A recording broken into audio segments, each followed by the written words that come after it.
Okay, if you like this video, subscribe to my channel, but let's get right to it. The new Men in Black trailer dropped today. It's called MIB International because this story takes place not in America, but overseas.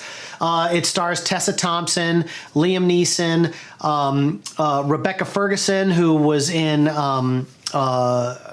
The Greatest Showman, but she was also pretty awesome in a couple of the Mission Impossible sequels. That's where I know her from. Emma Thompson's back as well. Kind of passing the torch to Liam Neeson, who's like the head of the Men in Black over in Europe.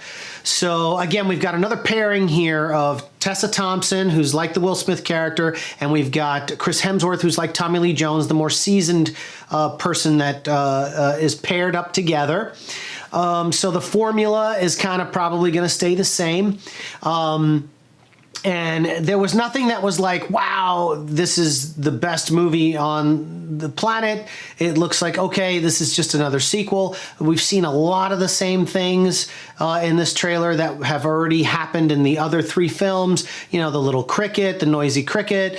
You know, the cars have things that open up in them where there's weapons that you can get. The car flies. You know, it's just, the whole thing feels like a big rehash for a new generation. It's like, let's show people something else. I really hope the story is something original. I really liked the three separate stories of Men in Black 1, 2, and 3, and I felt like the last one really encompassed everything and had a lot of heart and tied in the events of like Will Smith's character's father and all sorts of really good stuff. And I just thought, okay, that franchise is done.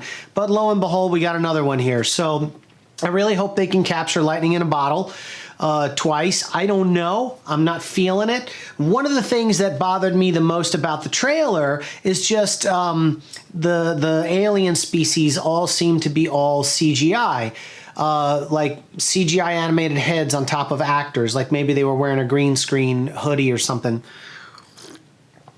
You know, or the little skinny guys, you know, that always around the water cooler talking smack. They're all CGI animated.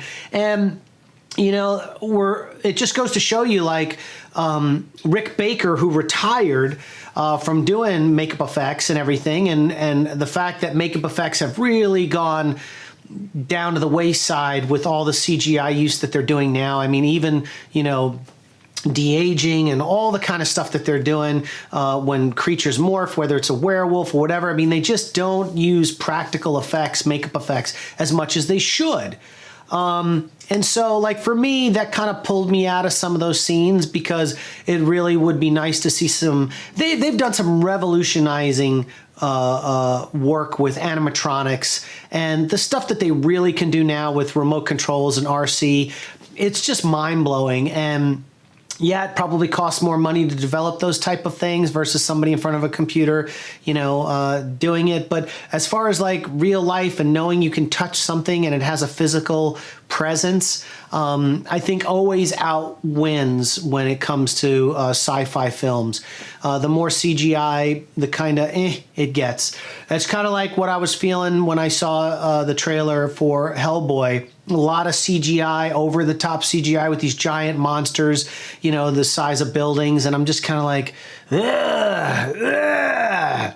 You know, I mean, obviously, like even the new Godzilla movie coming out, obviously that's heavy CGI, and they're not making a Godzilla suit. But for these movies, like Men in Black, I feel like you can go practical on some of this stuff.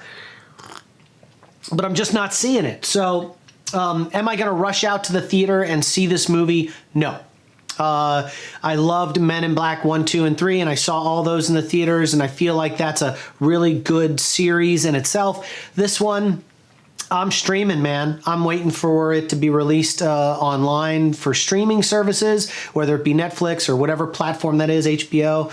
I don't think I'm going to go see this in the theater unless the buzz is so big and that they actually held stuff back from the trailer that really make it worthwhile to go see. This is a movie I'm just going to pass on theatrically, which sucks because a movie like this you probably want to see on the big screen, but I'm just not like, look, Sony is doing great things, but, you know, going back to the well, you know, for something that made money the first time around. You know, it's the formula of every Hollywood studio, you know, to capitalize on something that happened, whether it was the 80s or some big thing that happened or these franchise films. And I just don't know if the Men in Black story is rich enough and there's enough there to keep carrying it on like a Star Wars franchise or something like that. I just don't see it. But that's it. Those are my thoughts. The trailer looks pretty good. I'm not going to rush out and see it, but that's just how I feel. So let me know what you think in the comments below. If you like this video, you can like it, share it on social media, and we'll see you on the next video.